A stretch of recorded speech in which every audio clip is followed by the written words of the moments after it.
Welcome to HS24 news. నేను జగదీష్. ఆంధ్రప్రదేశ్ ప్రభుత్వ పర్యాటక శాఖ మంత్రి కందుల దుర్గేష్ సింహాచల నరసింహస్వామి వారిని దర్శించుకున్నారు.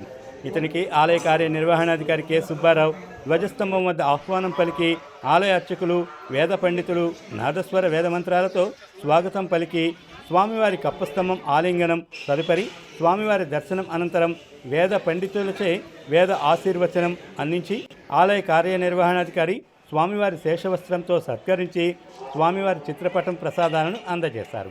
అనంతరం మంత్రి ఆలయ ఈవో టూరిజం అధికారులతో కలిసి ప్రసాదం స్కీమ్ పనులను పరిశీలించారు.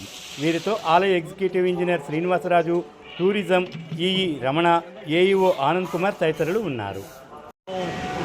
గతంలో కూడా ఎప్పుడో ఒకసారి దర్శనం చేసుకున్నాను. మామూలుగా వచ్చి ఎక్కువగా రాలే, ఇదే ఫస్ట్ టైం. ఏదైనా ఇవాళ బ్లూ ఫ్లాగ్ బీచ్ విషయంలో బ్లూ ఫ్లాగ్ని మళ్ళీ పునరుద్ధరించాం కాబట్టి దానికోసం వచ్చి ఇక ప్రసాద్ స్కీమ్లో, ఇది సెంట్రల్ గవర్నమెంట్ స్పాన్సర్ ప్రసాద్ స్కీమ్లో మనకి ఎంతేమో ఫెసిలిటేషన్ సెంటర్ ఒకటి, ఆ తర్వాత అక్కడ బస్ కాంప్లెక్స్ దగ్గర బస్సులు కార్లు ఆగే చోట వాళ్ళ కెఫ్టేరియా, తర్వాత రూమ్స్ అది నిర్మాణం ఒకటి, ఈ పైకి వచ్చిన తర్వాత వ్యూ పాయింట్ ఒకటి, అదేవిధంగా ఇక్కడ చూస్తే క్యూ కాంప్లెక్స్, తర్వాత అవన్నీ కరెక్ట్ చేసుకోవడం, క్యూ లైన్లు వెళ్ళేదానికి కరెక్ట్ చేసుకోవడం, ఇవన్నీ కార్యక్రమాలు ఇక్కడ చేపడుతున్నారు. ప్రసాద్ స్కీమ్ కనుక, సెంట్రల్ గవర్నమెంట్ స్కీమ్ కనుక దాని మొత్తంగా మన అందరం కూడా ఈ రకమైనటువంటి ప్రగతి చూపించగలిగితే ఖచ్చితంగా చాలా ప్రోగ్రాములు ప్రసాద్ స్కీమ్ కింద కానీ, స్వదేశీ స్కీమ్ కింద కానీ తెచ్చుకోగలుగుతాం. ఈ మధ్యకాలంలోనే సెంట్రల్ మన టూరిజం మినిస్టర్ గారిని, షెకావత్ గారిని కలిసాను నేను. ఇంకా వారికి ఆలోచన ఏంటంటే ఆంధ్రప్రదేశ్కి మరిన్ని ప్రాజెక్టులు ఇద్దాం, ఎందుకంటే ఏబుల్ చీఫ్ మినిస్టర్ ఉన్నారు ఇక్కడ, అదేవిధంగా డిప్యూటీ చీఫ్ మినిస్టర్ ఇంట్రెస్ట్గా ఉన్నారు కాబట్టి ఇద్దరు కలిపి మంచిగా ఇద్దాం అనుకుంటున్నారు. కాబట్టి ఇక్కడ నేను వీళ్ళకి ఏం చెప్తున్నానంటే క్వాలిటీ విషయంలో ఎక్కడ రాజీ పడద్దు, తర్వాత టైం కొంచెం ల్యాగ్ అయింది అనేటువంటిది కూడా ఇక్కడ ఉన్నటువంటి మాట. టైం ఎందుకు ల్యాగ్ అయిందంటే వీళ్ళకి ఐడెంటిఫికేషన్ ఆఫ్ ప్లేస్ కింద కానీ ఇక్కడ కానీ కొంచెం మార్పులు చేశారు, అందువల్ల దానివల్ల ఇబ్బంది అయింది. బట్ క్వాలిటీ బాగానే మెయింటైన్ చేస్తామని అనుకుంటున్నాను. క్వాలిటీ మెయింటైన్ చేయకపోతే ఊరుకోనటువంటి మాట కూడా వారికి చెప్తున్నాను. అదే సమయంలో ఇక స్టిపులేటెడ్ టైంలో మార్చి నెలాఖరికి చేసేస్తామని చెప్పి షెకావత్ గారికి మొన్న వీసీ మీటింగ్లో కూడా చెప్పాం, కానీ మార్చి నెలాఖరికి అయ్యే పరిస్థితి లేదు. కనీసం మే కన్నా ఇవన్నీ కంప్లీట్ చేసేసి భక్తులకి ఉపయోగపడేలాగా ఏప్రిల్ 30ని మనకి చంద్రోత్సవం ఉంది, ఆ చంద్రోత్సవానికి రెడీ చేసేలాగా ఉంటే కనీసం ఈ క్యూ కాంప్లెక్స్ మనం చేయగలిగితే కొంచెం ప్రెషర్ తగ్గించగలుగుతాం. బాత్రూమ్లు అవి తయారు చేసేస్తే భక్తులకు ఇబ్బంది లేకుండా ఉంటుంది కనుక దాన్ని రెడీ చేసేసి టాయిలెట్స్ రెడీ చేసేస్తే మనకు బాగుంటుంది. ప్రతిపై ఫినిషింగ్స్ అవి తర్వాత చేసుకున్న పర్లేదు, కానీ రేపు చంద్రోత్సవానికి ఉపయోగపడే విధంగా దీన్ని తయారు చేయాలనేటువంటి వాటి కూడా కాంట్రాక్ట్ అన్ని తొందరలో బాగా జరుగుతాయని నమ్మకం ఉంది. ప్రసాద్ స్కీమ్ కింద అన్నవరం కూడా కొంత కార్యక్రమం చేపడుతున్నాం, అన్నవరం. అదేవిధంగా రాబోయే రోజుల్లో ఇంకా చాలా కార్యక్రమాలు చేయడానికి ప్రభుత్వం సిద్ధంగా ఉంది. ముఖ్యంగా కేంద్ర ప్రభుత్వం కూడా కూటమి ప్రభుత్వం యొక్క చిత్తశుద్ధిని, అంకిత భావాన్ని గమనించి పెద్ద ఎత్తున సపోర్ట్ చేయడానికి సిద్ధంగా కూడా ఉన్నారు. రేపు ఫైనాన్షియల్ ఇయర్ ఏప్రిల్ తర్వాత వరుసగా 4-5 కార్యక్రమాలు కేంద్ర ప్రభుత్వం సపోర్ట్తో తీసుకొస్తాం.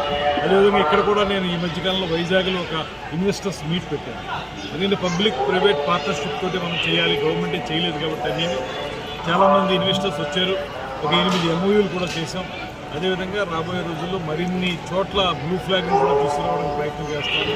మొత్తంగా పర్యాటక రంగాన్ని అభివృద్ధి చేయాలని చిత్తశుద్ధితోటి ప్రభుత్వం ఉంది. ఇందులో పనిచేసేటువంటి అధికారులు కానీ, ఈ పనులు చేస్తున్నటువంటి కాంట్రాక్టర్లు కానీ ఆ ట్రూ స్పిరిట్ను వాళ్ళు కూడా తీసుకుని వాళ్ళు పూర్తిగా దీని మీద దృష్టి పెట్టి బాగు చేయడం కోరుతాం. సార్, రాష్ట్ర వ్యాప్తంగా పర్యాటక శాఖలో ఏమైనా వినూత్న కార్యక్రమాలు, అభివృద్ధి కార్యక్రమాలు మీరు చెప్పే ఆలోచన ఉందా? వాటి ప్రణాళిక ఏమైనా సిద్ధం చేసాం. ఇప్పటికే మనం చాలా కార్యక్రమాలు చేస్తూ ఉన్నాం. ఒక అఖండ గోదావరి పేరుతోటి కేంద్ర ప్రభుత్వ సహకారంతో ఇవాళ రాజమండ్రి పరిసర ప్రాంతాల్లో గోదావరి పరివాహక ప్రాంతంలో ఒక అద్భుతమైనటువంటి పర్యాటక ప్రాజెక్టును తీసుకొస్తున్నాం. 99 కోట్లు దానికి కేంద్ర ప్రభుత్వం శాంక్షన్ చేసింది. అదేవిధంగా కడపలో ఉన్నటువంటి గండికోట, ఆ గండికోట ప్రాంతాన్ని, ఫోర్ట్ని అద్భుతంగా చూపించడానికి ఒక 77 కోట్లతో ప్రోగ్రాం తీసుకొచ్చాం. మన ప్రభుత్వం వచ్చిన తర్వాత చేసామని. ఆ రెండు కూడా టెండర్లు, రాజమండ్రికి అయితే టెండర్లు అయినాయి, గండికోట కూడా టెండర్లు అవుతాయి. అయిన తర్వాత మొత్తంగా తొందరగానే దాన్ని పూర్తి చేయడానికి చూస్తున్నాం. దాంతోపాటు ప్రభుత్వం ప్లాన్ చేస్తున్నటువంటి విధానం ఏంటంటే, గతంలో దర్శనానికి, సింహాచలం దర్శనానికి ఎవరైనా వస్తే దర్శనం చేసుకుని వెళ్ళిపోవటం, ఇక్కడ చుట్టుపక్కల ఉన్నటువంటి ప్రదేశాలను చూడాలంటే సరైన సౌకర్యాలు లేకపోవటం, ఇలాంటి ఇబ్బందులు ఉన్నాయి. ఇప్పుడు మనం అందుకే ఏం చేస్తామంటే సింహాచలం వచ్చేటువంటి పర్యాటకులు సింహాచలంలో నరసింహస్వామిని దర్శనం చేసుకోవడంతో పాటు చుట్టుపక్కల ఉన్నటువంటి ఏవైతే పర్యాటక ప్రదేశాలు ఉన్నాయో అవన్నీ తిరిగి ఒక 4-5 రోజులు ఇక్కడ ఉండేలా చేయాలంటే వాళ్ళకి ఆ పర్యాటక ప్రదేశాల్లో సరైనటువంటి వసతులు కల్పించడం, ముఖ్యంగా హోటల్స్ని ఏర్పాటు చేయడం, తద్వారా ఒక సర్క్యూట్ కింద ఏర్పాటు చేయాలని, సర్క్యూట్ టూరిజం చేయాలని. మనకి వైజాగ్ చాలా అద్భుతమైన ప్రదేశం. మీకు బీచ్ ఉంది, బీచ్ స్పోర్ట్స్ చేసుకోవచ్చు, అడ్వెంచర్ టూరిజం చేసుకోవచ్చు, ఎకో టూరిజం చేసుకోవచ్చు. అద్భుతమైన అడవి ప్రాంతం కూడా ఉంది ఇక్కడ. అనుభవాలంటే లంబసింగిలో కూడా త్వరలోనే అక్కడ మంచి రిసార్ట్స్ చేయడానికి ప్లాన్ చేస్తాం, స్టే చేయడానికి. బొర్రా కేవ్స్కి ఆల్రెడీ స్కీమ్ శాంక్షన్ అయింది, దాన్ని కూడా డెవలప్ చేస్తాం. ఇలాగా రాబోయే రోజుల్లో మొత్తం అన్నీ కూడా ఐసోలేటెడ్గా ఒక ప్రోగ్రాంలా కాకుండా సర్క్యూట్ టూరిజం చేసి ఒక 10-15 థీమాటిక్ అప్రోచెస్ తోటి ముందుకెళ్లాలని ఆలోచన చేస్తాం. ఈ ప్రసాద్ భద్రం ఇక్కడ సంవత్సరాల భక్తులకు కావాల్సిన రెసిడెన్స్ కావాల్సిన వసతి సౌకర్యాలను కల్పించే అవకాశం ఉందా లేదా ప్లాన్? ఇప్పుడు ఉన్నటువంటి ప్రసాద్ స్కీమ్లో వసతి సౌకర్యం లేదు.